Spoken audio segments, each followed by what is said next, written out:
À deux doigts de la mort, c'est ainsi que nous avons pensé, intitulé l'histoire que nous retrouvons dans la Bible et sur laquelle nous allons parler un petit peu aujourd'hui, qu'on retrouve entre autres dans l'Évangile selon Jean. La Bible parle de l'histoire d'une femme qui a rencontré le Christ dans des circonstances qui étaient plutôt spéciales et plutôt dramatiques, pourrait-on le dire. Lisons ensemble Évangile de Jean, chapitre 8, les versets 3 à 5. Alors, les scribes et les pharisiens amenèrent une femme surprise en adultère et la plaçant au milieu du peuple, ils dirent à Jésus, « Maître, cette femme a été surprise en flagrant délit d'adultère. Moïse, dans la loi, nous a ordonné de lapider de telles femmes. Toi donc, que dis-tu? » Les scribes et les pharisiens étaient des gens probablement les plus influents auprès du peuple juif à l'époque où Jésus vivait. Les scribes, qui sont-ils? Peut-être que pour vous, vous n'avez pas entendu souvent parler de ce genre de personnage, des scribes, mais les scribes étaient à l'époque ce qu'on pourrait appeler les docteurs de la loi. Ils étaient chargés de transcrire la loi de Moïse, ils étaient chargés d'expliquer au peuple la loi, de l'enseigner.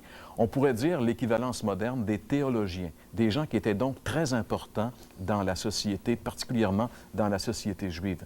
Les pharisiens, comme on l'a vu au cours d'une émission antérieure, étaient les membres de la secte religieuse la plus zélée et la plus stricte de la religion juive.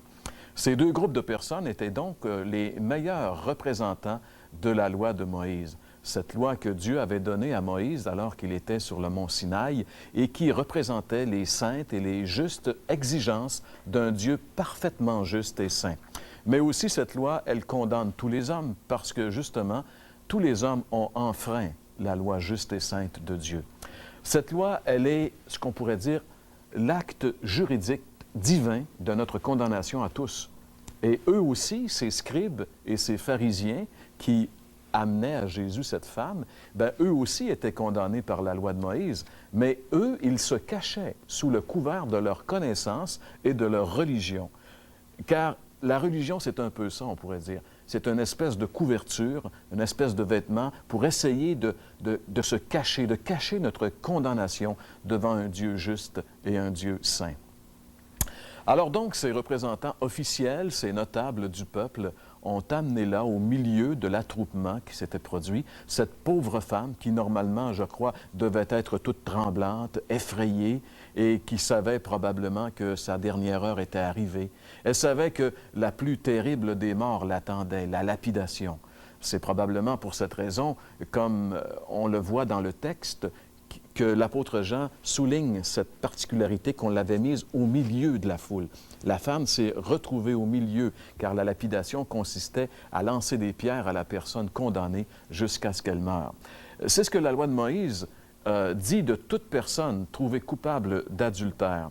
Si vous le voulez, on peut justement lire ce que dit la loi de Moïse, car dans la Bible, dans l'Ancien Testament, dans le livre du Lévitique, qui justement contient toutes les lois que Dieu a données à Moïse sur le mont Sinaï, on peut lire ensemble dans Lévitique chapitre 20 et le verset 10, ce verset qui nous parle justement de l'adultère. Ici, Dieu dit, « Si un homme commet un adultère avec une femme mariée, eh bien, s'il commet un adultère avec la femme de son prochain, l'homme et la femme adultères seront punis de mort. » C'est en tout cas ce que la loi de Moïse semblait dire pour les cas similaires.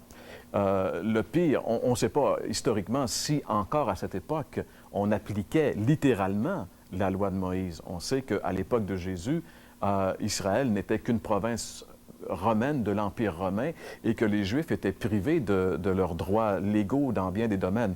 Mais une chose est certaine, la Bible, le jugement de Dieu concernant ce péché avait été stipulé dans la loi du Lévitique et il disait qu'une femme qui commettait, ou un homme qui commettait ce délit devait mourir de la mort de la lapidation. Mais le pire dans cette histoire, c'est que tout cela était en réalité un guet-apens. C'était un guet-apens monté de toutes pièces par les scribes et par les pharisiens afin de trouver Jésus en défaut et de pouvoir le condamner. Et que finalement, cette pauvre femme n'était que leur appât. En Jean, chapitre 8 et le verset 6, nous pouvons lire ensemble ce verset qui dit ceci. « Il disait cela pour l'éprouver, afin de pouvoir l'accuser. Mais Jésus, s'étant baissé, écrivait avec le doigt sur la terre. » Il est dit ici, il disait cela afin de pouvoir l'accuser. C'était pour prendre Jésus en défaut qu'ils avaient monté tout ce stratagème. En réalité, c'était ou Jésus ou Moïse. Ils voulaient créer un paradoxe, ils voulaient créer une entité entre ces deux personnages. Les scribes et les pharisiens, à ce moment-là, croyaient vraiment avoir pris Jésus à leur piège. Ils disaient, s'il dit contre Moïse, alors il est notoire pour tous les Juifs que Jésus est contre Dieu, donc il ne peut pas venir de Dieu, qu'il faut le rejeter. Ou s'il dit comme eux, alors il condamne cette femme à la mort. C'est en réalité tout un dilemme. Comment Jésus va-t-il se sortir de ce dilemme? Jésus n'est pas contre Moïse, sauf que dans la loi de Moïse, il n'y a pas de compassion, il n'y a pas de miséricorde, il n'y a pas de pardon. C'est vraiment la condamnation sans appel sur la déclaration de 2 ou de 3 témoins. Jésus, au contraire, lui, il est venu pour accorder la grâce aux pécheurs perdus. Dans l'Évangile de Jean, au chapitre 1 et au verset 17, nous pouvons lire justement une des raisons pour laquelle Jésus est venu, où Jésus est comparé avec Moïse. En Jean 1, 17, nous lisons « La loi a été donnée par Moïse, la grâce et la vérité sont venues par Jésus-Christ. » Comment est-ce que Jésus va se libérer de ce piège tout en préservant la vie à cette pauvre femme? Eh bien, c'est là qu'on va voir que Jésus est vraiment merveilleux. Il va s'en sortir de la façon la plus magistrale. On pourrait dire, il va s'en sortir d'une manière divine. Lisons la réponse que Jésus va leur donner en Jean 8 et le verset 7. Ici, il est dit, comme il continuait à l'interroger, il se releva et leur dit, que celui de vous qui est sans péché jette le premier la pierre contre elle. Il voulait savoir ce que Jésus en pensait. Il voulait avoir la réponse de Jésus. Eh bien, ils l'ont eu. Que celui de vous qui est sans péché lance la première pierre. Quelle réponse! Jamais personne n'aurait pensé à répondre cette réponse. Certainement pas, c'est certainement pas la réponse à laquelle eux s'attendaient, en tout cas, à recevoir. Parce qu'en réalité, qui est sans péché? Jésus dit, celui qui est sans péché lance la première pierre. Le péché, mes amis, c'est un problème universel. La Bible dit que tous les hommes en sont atteints. Et c'est là d'ailleurs la source de tous les problèmes de l'humanité. Dans son épître où justement il développe l'universalité du péché, l'apôtre Paul nous dit ceci en Romains chapitre 3 et le verset 23 que nous pouvons lire ensemble à l'écran, « Car tous, sans exception, tous ont péché et sont privés de la présence de Dieu, de la gloire de Dieu, de la présence glorieuse de Dieu, parce que justement le péché coupe la communion avec Dieu. Et parce que nous sommes tous des pécheurs, nous avons tous été privés de cette présence de Dieu. Et pour réintroduire une relation avec Dieu, il n'y a qu'un seul moyen, c'est de passer par la foi au Seigneur Jésus-Christ. Vous et moi, nous sommes affectés par cette maladie mortelle qu'est le péché. Et il y a juste un seul remède. Jésus a justement ramené cette grande réalité à ces hommes, cette grande réalité que nous sommes tous des pécheurs, que nous sommes tous condamnés par la loi de Moïse. Nous sommes tous condamnés au châtiment éternel de l'enfer, du feu de l'enfer. Et au lieu d'aller en direction de la femme, les pierres sont retournées à terre. Et les lanceurs de pierres sont commencés à réfléchir. Jésus les a fait entrer en eux-mêmes. On peut lire ici en l'Évangile de Jean, toujours, chapitre 8 et le verset 9, on peut lire ce verset qui nous dit ici, « Quand ils entendirent cela, quand ils entendirent donc la réponse de Jésus, accusés par leur conscience, ils se retirèrent un à un, depuis les plus âgés jusqu'au dernier, et Jésus resta seul avec la femme qui était là au milieu. » Jésus a éveillé leur conscience. Leur cœur méchant a été dévoilé, et ils se sont vus aussi coupables que cette femme qu'ils voulaient lapider. Et elle a certainement dû commencer à respirer un peu mieux. Ses accusateurs se sont tous retirés les uns après les autres, honteux, confus, condamnés dans leur conscience. Et il ne reste plus que Jésus seul avec cette femme. Quelle merveilleuse rencontre pour cette femme accusée de péché. Son plus grand besoin était un sauveur. Et maintenant, elle se retrouvait seule en présence du seul sauveur des pécheurs, le Seigneur Jésus-Christ. Finalement, ce fut une très bonne chose que ces scribes et ces pharisiens amenèrent cette femme à Jésus. La meilleure chose qu'on peut faire réellement dans notre vie, vous savez, c'est de venir à Jésus avec notre péché pour être pardonné. Est-ce que vous êtes déjà venu à lui avec votre péché, étant conscient que vous méritiez la condamnation de Dieu? Cette femme n'avait pas besoin de religion. Elle avait une religion, et sa religion ne faisait que la condamner à mort. Ce qu'elle avait besoin, c'était ce que nous avons tous de besoin, un sauveur. Et elle était devant le seul et unique sauveur des pécheurs perdus. Quel beau tableau, mes amis, de la grâce de Dieu. Jésus qui est venu pour apporter la grâce. Il est la grâce de Dieu. La pécheresse seule avec l'ami des pécheurs. Saint Augustin a dit de ce verset, c'est la plus grande misère devant la plus grande miséricorde. Et c'est là que doit se retrouver un jour tout pécheur perdu, seul avec Jésus. Même si tous vous condamnent, même si pour les autres il n'y a plus rien à faire avec vous, Jésus peut vous pardonner. Jésus peut vous transformer. Vous êtes-vous retrouvé seul à seul avec lui, convaincu de votre péché? C'est la chose la plus merveilleuse qui puisse arriver à un pécheur. En Jean chapitre 8, le verset 10, lisons ce que Jésus va dire à cette femme. Il est dit ici au verset 10, « Alors s'étant relevé et ne voyant plus que la femme seule, Jésus lui dit, « Femme, où sont ceux qui t'accusaient?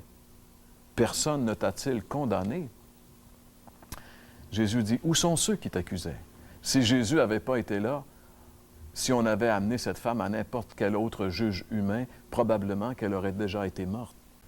Elle n'était qu'à 2 doigts de la mort, mais fort heureusement pour elle, elle est tombée sur Jésus. Elle est tombée entre les mains de Dieu, d'un Dieu de grâce, d'un Dieu de miséricorde. Elle est tombée dans les mains de celui qui est venu chercher et sauver ce qui est perdu. Un jour, David, dans l'Ancien Testament, a expérimenté le même genre de choses. Dieu lui a proposé 3 fléaux pour un grave péché qu'il avait commis. Et parmi les 3 fléaux, il y avait un fléau qui venait directement de Dieu. Et David a dit, « Oh, que je tombe entre les mains de Dieu et non pas entre les mains des hommes, car les hommes n'ont pas de miséricorde, pas de compassion, mais Dieu est riche en miséricorde. » David connaissait Dieu et David savait que c'est toujours mieux de tomber entre les mains de Dieu que de tomber entre les mains des hommes. Et nous aussi, mes amis, nous vous invitons à ne pas tomber entre les mains des hommes. Nous vous invitons véritablement à venir à Jésus par la foi. Nous vous invitons à vous confier en Jésus, pas dans une religion, quelle qu'elle soit.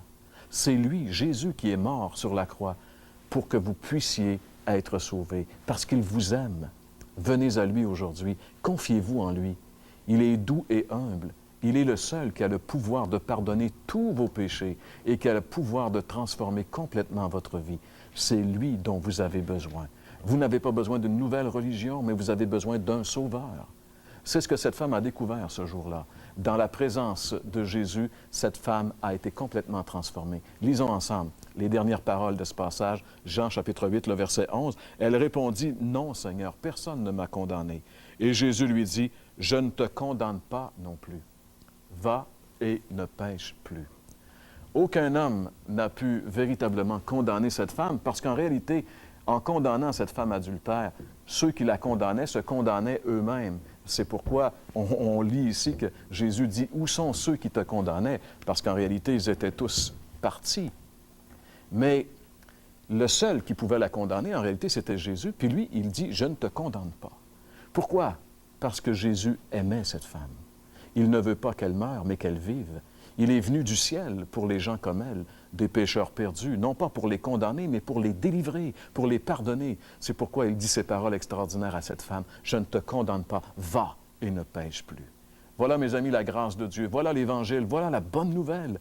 Dieu qui n'aime pas le péché aime le pécheur et lui a donné le meilleur moyen de s'en sortir. Nous lisons dans l'Évangile selon Jean, chapitre 3, le verset 16, ce merveilleux verset qui résume l'Évangile. « Car Dieu a tant aimé le monde qu'il a donné son Fils unique afin que quiconque croit en lui ne périsse pas, mais qu'il ait la vie éternelle. » Dieu aime tellement les hommes qu'il a donné ce que le ciel, on peut dire, avait de mieux pour ce que la terre avait de pire.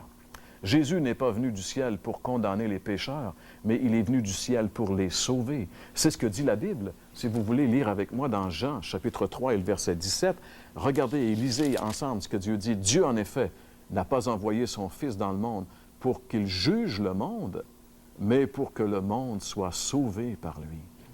Mes amis, celui qui juge le monde, c'est Moïse, c'est la loi. Mais Jésus n'est pas venu pour condamner, il est venu pour sauver, pour libérer, pour rendre libre. Et c'est ce qu'il a fait avec cette femme. Voilà pourquoi Dieu a envoyé son Fils unique dans ce monde. Et voilà pourquoi Jésus a accepté de mourir pour vous et pour moi sur la croix. Voilà ce que cette femme a connu ce jour-là dans la présence de Jésus. Le merveilleux salut de Dieu pour les pécheurs repentants. Libérée, sauvée, vivante et joyeuse. Voilà les conséquences merveilleuses de la rencontre de cette femme pécheresse avec Jésus, le Sauveur des pécheurs. Celle qui aurait dû mourir de la mort ignoble et horrible de la lapidation, elle est maintenant libre, libérée par le seul qui avait le pouvoir de la condamner. C'est le triomphe de la grâce sur la condamnation. C'est le triomphe de la grâce sur la loi. C'est le triomphe de l'Évangile sur la destruction du péché. C'est le plus bel exemple de l'amour de Dieu pour le pécheur perdu. Avez-vous, comme cette femme, rencontré Jésus comme votre sauveur personnel, comme votre libérateur? Avez-vous expérimenté cet amour de Dieu? Connaissez-vous par expérience la grâce de Dieu? Pourquoi ne pas inviter Jésus maintenant dans votre vie et le recevoir par la foi comme votre Sauveur et votre Seigneur? Est-ce que vous aimeriez rencontrer le Christ?